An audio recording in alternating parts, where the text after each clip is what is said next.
আসিফ মাহমুদ সজীব ভুঁইয়ার APS এর বিরুদ্ধে তদন্ত কাজ তো শুরু হয়ে থমকে আছে।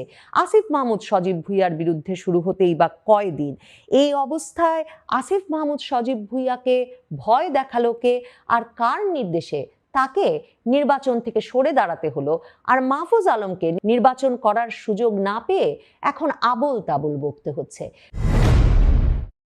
2024-এর জুলাই আগস্ট আন্দোলনে নেতৃত্ব দানকারী তরুণদের মধ্যে যেই তরুণ নেতাকে নির্বাচনে সবচেয়ে বেশি আগ্রহী মনে হচ্ছিল, যিনি একেবারে নির্বাচনে কে কোন আসনে দাঁড়াবেন, কোন এলাকায় কে নির্বাচন করবেন কি করবেন না, এসব বিষয়ে কোনো আলাপ আলোচনা শুরু হওয়ার আগেই ঘোষণা দিয়েছিলেন যে কুমিল্লায় নির্বাচনী এলাকা বা জন্মস্থান হলেও তিনি নির্বাচন করবেন ঢাকা থেকে, কারণ তিনি জাতীয় পর্যায়ে রাজনীতি করতে চান। সেই আসিফ মাহমুদ সজীব ভুঁইয়া শেষ পর্যন্ত নির্বাচন থেকে ছিটকে পড়েছেন। কার ইঙ্গিতে, কার আশ্রয় না পেয়ে বা কার নির্দেশে আসিফ মাহমুদ সজীব ভুঁইয়া, যিনি অন্তর্বর্তীকালীন সরকারের স্থানীয় সরকার, পল্লী উন্নয়ন, ক্রীড়া, যুব মন্ত্রণালয়ের উপদেষ্টা হিসেবে ব্যাপক আলোড়ন সৃষ্টি করেছেন, নানা রকম বিতর্কিত খবরাখবরের জন্ম দিয়ে এই গত 14-15 মাসে, এবং তারপর পদত্যাগ করে সরে দাঁড়ালেন উপদেষ্টা পদ থেকে এই ঘোষণা দিয়ে যে তিনি নির্বাচন করবেন এবং নির্বাচন করবেন ঢাকা 10 আসন থেকে। আসিফ মাহমুদ সজীব ভুঁইয়া এতটাই আত্মবিশ্বাসী ছিলেন তার নির্বাচন করবার বিষয়ে যে তিনি নিজেই সিদ্ধান্ত নিলেন যে ধানমন্ডি এলাকা ঢাকা 10 আসন থেকে তিনি নির্বাচন করবেন, এবং এই তরুণ বলে বসলেন যে যেহেতু তিনি উপদেষ্টা পদ থেকে পদত্যাগ করবার পর ঢাকা 10 এলাকাতেই, ধানমন্ডি এলাকাতেই স্থায়ীভাবে বসবাসের কথা ভাবছেন, কাজেই তিনি এই এলাকা থেকে নির্বাচন করতে চান। কুমিল্লার মুরাদনগর এলাকার স্কুল শিক্ষকের ছেলে ঢাকা বিশ্ববিদ্যালয়ের ছাত্র আসিফ মাহমুদ সজীব ভুঁইয়াকে এই অন্তর্বর্তীকালীন সরকারের উপদেষ্টা থাকা অবস্থায়, মানে স্থানীয় সরকারের সকল কাজের তদারকি করা, কে কোন কাজ করবেন থেকে শুরু করে প্রকল্পের পর প্রকল্প সৃষ্টি করে মানে চাকরির পর চাকরি, নিয়োগের পর নিয়োগ দেওয়ার সুযোগ তৈরি করার অভিযোগে অভিযুক্ত করা হয়। তার বিরুদ্ধে AK-47 রাইফেলের গুলি নিয়ে এয়ারপোর্ট পার হয়ে যাচ্ছিলেন, তেমন অবস্থায় তাকে হাতে নাতে ধরা হয় সিকিউরিটি চেকে, এবং তখন তিনি বলেন যে তার নিরাপত্তার জন্য তাকে অস্ত্রের লাইসেন্স নিতে হয়েছে। এই অস্ত্রবাজি নিয়েও আসিফ মাহমুদ সজীব ভুঁইয়া নানা রকম আলোড়ন তৈরি করেন। তিনি বলেন 5ই আগস্টেও যদি শেখ হাসিনার পতন না হতো তাহলে তাদের যেমন সশস্ত্র যুদ্ধের প্রস্তুতি ছিল, যুব ক্রীড়া মন্ত্রণালয়ের উপদেষ্টা হিসেবে তিনি তার মেয়াদের শেষ দিকে বা তার দায়িত্বের শেষ দিকে 10,000 তরুণ তরুণীকে বাংলাদেশে অস্ত্র প্রশিক্ষণ দিয়ে গেছেন সরকারি খরচে, নিজ উদ্যোগে, নিজের সিদ্ধান্তে। মানে এহেন আসিফ মাহমুদ সজীব ভুঁইয়া, যিনি কিনা এ মাসের মানে মাঝামাঝি সময়ে 11ই ডিসেম্বরের দিকে ফেসবুকে একটা স্ট্যাটাস দিয়ে ঘোষণা দিয়েছিলেন যে তিনি কোনো দল থেকেই দাঁড়াবেন না, তিনি স্বতন্ত্র নির্বাচন করবেন। এমনকি নির্বাচনী ভিডিও পর্যন্ত তৈরি হয়ে গিয়েছিল তার, এবং সেই ভিডিওটাও তিনি রিলিজ দিয়েছিলেন। আসিফ মাহমুদ সজীব ভুঁইয়া এখন নাকি নির্বাচন করবেন না তাই নয়, তিনি এনসিপির মুখপাত্র হিসেবে কাজ করবেন। জাতীয় নাগরিক পার্টি জামায়াতে ইসলামীর সঙ্গে যোগ দিয়েছে, এবং ঢাকাতেই জাতীয় নাগরিক পার্টিকে জামায়াতে ইসলামী 6টি আসনে ছাড় দিয়েছে, কিন্তু আসিফ মাহমুদ সজীব ভুঁইয়ার ঠাঁই হয়নি সেই 6টি আসনের একটিতেও, এবং আসিফ মাহমুদ সজীব ভুঁইয়াকে ছাড় দেওয়ার প্রয়োজন বোধ করেনি ঢাকা 10 আসনে জামায়াতে ইসলামী। আর কুমিল্লা 3 আসন থেকেও কিন্তু, যেখানে তার পৈতৃক বাড়ি, সেখান থেকে তার মনোনয়নপত্র সংগ্রহ করা হয়েছিল দুদিন আগে, এবং তখন খবর ছড়িয়ে পড়েছিল যে এনসিপি থেকে বা আসিফ মাহমুদ সজীব ভুঁইয়া যদি স্বতন্ত্র নির্বাচন করেন তিনি হয়তোবা তার জন্ম এলাকাতেই ফিরে যাবেন এবং কুমিল্লা থেকে নির্বাচন করবেন। করবেন। কুমিল্লা 4 থেকে হাসনাত আব্দুল্লাহ করছেন, কুমিল্লা 3 থেকে আসিফ মাহমুদ সজীব ভুঁইয়া করবেন।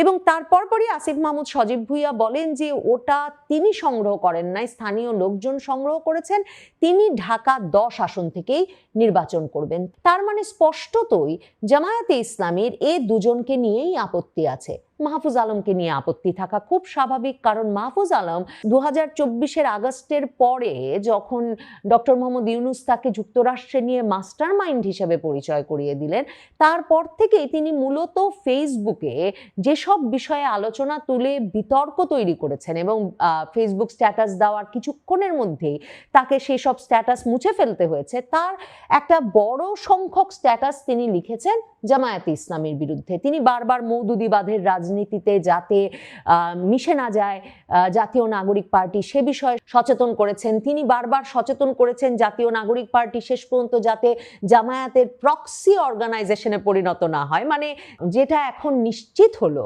কারণ মানে জাতীয় নাগরিক পার্টি যে জামায়াতের বি টিম বা সি টিম, সেটা অনেকেই শুরু থেকেই বলে আসছিলেন, যারা রাজনীতি কিছুমাত্র বোঝেন কিংবা জামায়াতে ইসলামী জুলাই আগস্ট আন্দোলনে তাদের সংশ্লিষ্টতা সম্পর্কে যা বলছিল সেগুলো মাথায় রাখলে এটা বুঝতে অসুবিধা হচ্ছিল না। কিন্তু মাহফুজ আলম বারবার সাবধান করতেন কিছুতেই যাতে জামায়াতের প্রক্সি টিম হয়ে না ওঠে জাতীয় নাগরিক পার্টি।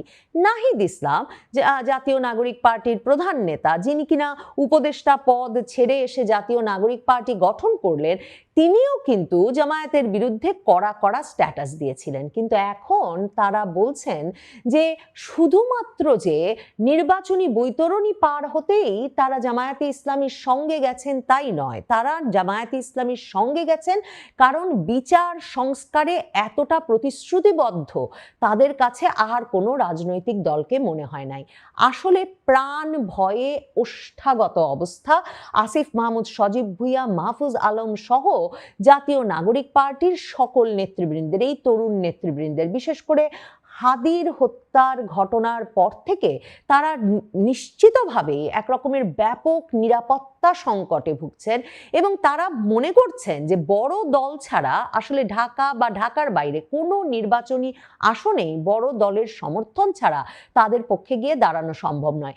বিএনপির তরফে সংবাদ মাধ্যমগুলোকে স্পষ্টতই বলা হয়েছে তরুণেরা তাদের সঙ্গে কোনো যোগাযোগ করে নাই, কারণ তরুণদের কথায় পরিষ্কার, বিএনপি যেহেতু ওই যে সংস্কার, জুলাই সনদ, ওই জুলাই আগস্ট আন্দোলনে যারা ফৌজদারি অপরাধের সঙ্গে জড়িত তাদেরকে আর কখনো বিচারের আওতায় আনা যাবে না, এ ধরনের কোনো প্রতিশ্রুতি দিতে রাজি হচ্ছে না। কাজেই এই তরুণেরা তাদের প্রাণ রক্ষার্থে, মানে তাদের একটা দীর্ঘমেয়াদী নিরাপত্তা নিশ্চিত করতে জামায়াতে ইসলামীর ছায়াতলে গিয়ে আশ্রয় নেওয়াকেই সবচেয়ে যৌক্তিক বলে মনে করেছে এবং জামায়াতে ইসলামীর সঙ্গেই আসলে তাদের আদর্শিক একটা বন্ধনের জায়গা তৈরি হয়েছে সেখানে। কারণ জামায়াতে ইসলামীরও নেতা কর্মী সমর্থকদের দীর্ঘমেয়াদে ওই সব ফৌজদারি অপরাধ থেকে রক্ষা করতে হবে এবং সেই রক্ষা পেতে হবে এই জাতীয় নাগরিক পার্টির তরুণদেরকেও।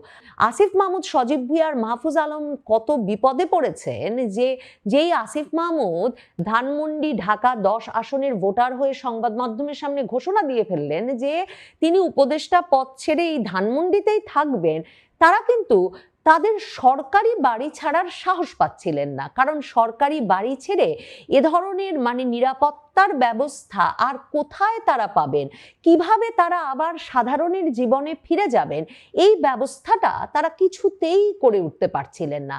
মাহফুজ আলম, আসিফ মাহমুদ সজীব ভুঁইয়া উদাহরণ যে কিভাবে এই তরুণেরা আগামী সময়টাতে যে পরিমাণ মনোযোগের তারা কেন্দ্রে চলে এসেছেন, যে পরিমাণ সমালোচনার কেন্দ্রে তারা এসেছেন, যে পরিমাণে তারা নানা পক্ষকে রুষ্ট করেছেন, ক্রুদ্ধ করেছেন, সেখানে তারা যে তাদের ভাষায় তারা যে ভাষাটা বলেন যে তারা যে অনেকের জন্যই হত্যাযোগ্য হয়ে উঠেছেন। এমনকি নাহিদ ইসলাম বারবার সন্দেহ করেন সরকারেরই কেউ কেউ জড়িত থাকতে পারেন হাদির হত্যাকাণ্ড এবং তার পরবর্তী প্রতিক্রিয়া সঙ্গে।